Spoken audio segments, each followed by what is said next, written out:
Having me.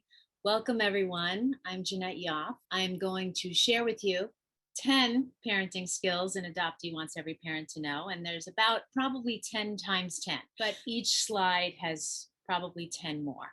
These are skill sets that I'm teaching you. These are meant to support and strengthen your relationship with your adopted or foster child. Each individual person has variables of emotions, memories, sensations, and which show up in their behavior, which is an attempt to get their needs met.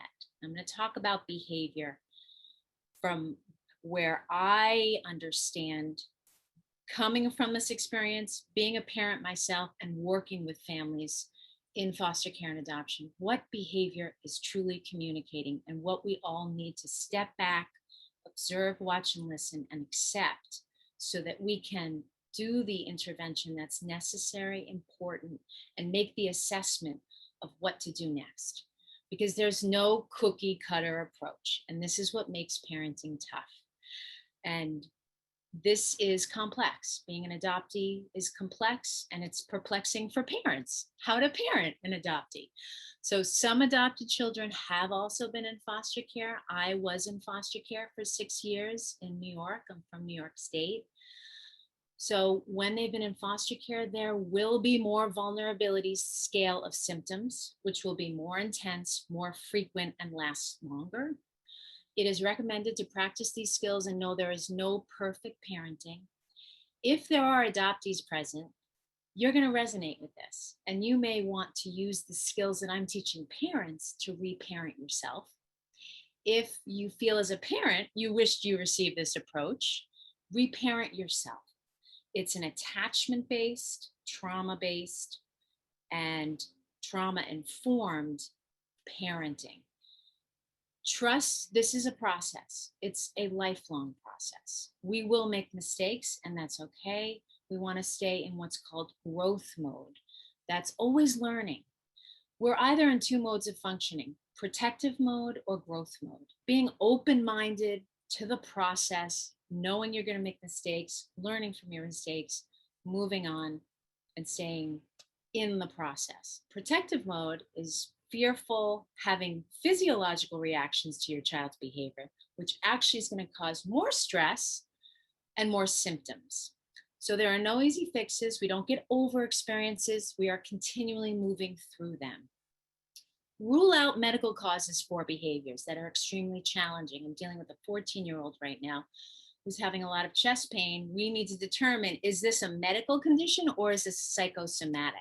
So we do need to rule out medical causes first. Have your child psychologically tested and make sure the psychologist is including testing scales for anxiety, trauma, and depression.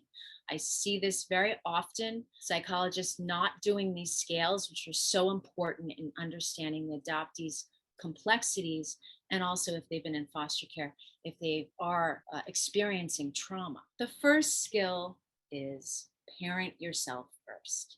You are more important than you know. There's a meme that I share with parents a lot. We act, and I say we, I talk a lot because I come from this experience. We act like we don't care, but it kills us inside. And it's about trust. It's about being open enough to allow you to come in.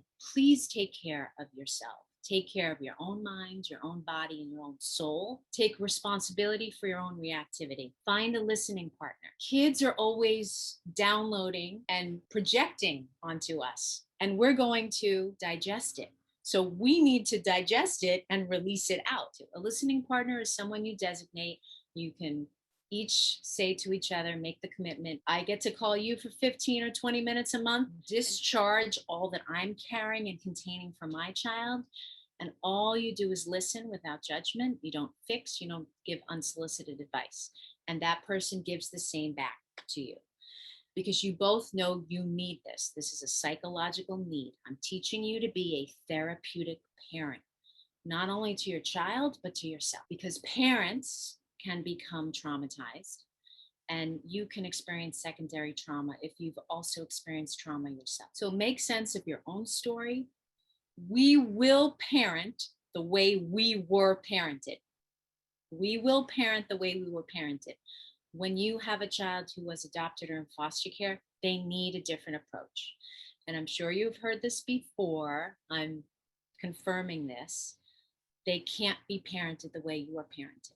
And that needs to be accepted, honored, and respected. So when you feel like blowing your top, you've reached your window of stress tolerance, take a time out. Accept meeting 6 out of 10 needs is good enough.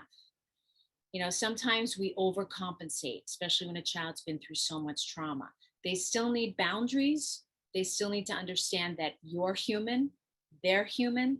You will do the best that you can for meeting the needs, and that's good enough. You're not going to traumatize them if you don't meet all of their needs. But we want to assess what are the basic needs for this child and know what matters and what needs your attention first before doing the dishes, because relationship-based is what attachment-based parenting is about. And that's being a therapeutic, attachment-based parent. You have immense impact in your tone, your modeling, and in your consistency. So let's just take a moment and breathe.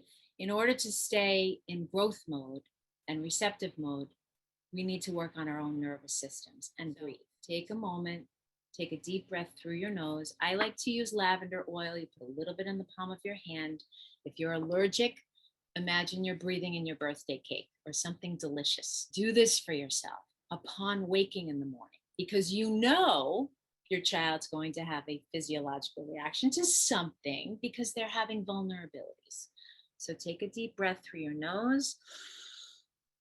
Right now, bring it down to your belly, fill your belly balloon with air, and release it with an ocean breath, like, I want you to really release it so you hear it and elongate the exhalation.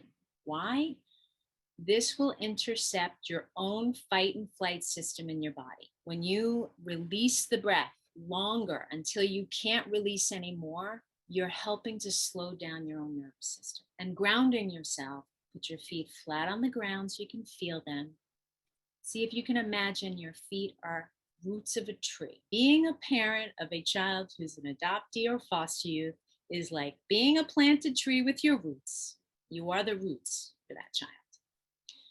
They need you to be that secure base, even though the limbs may be swaying and things can feel out of control in the climate and environment.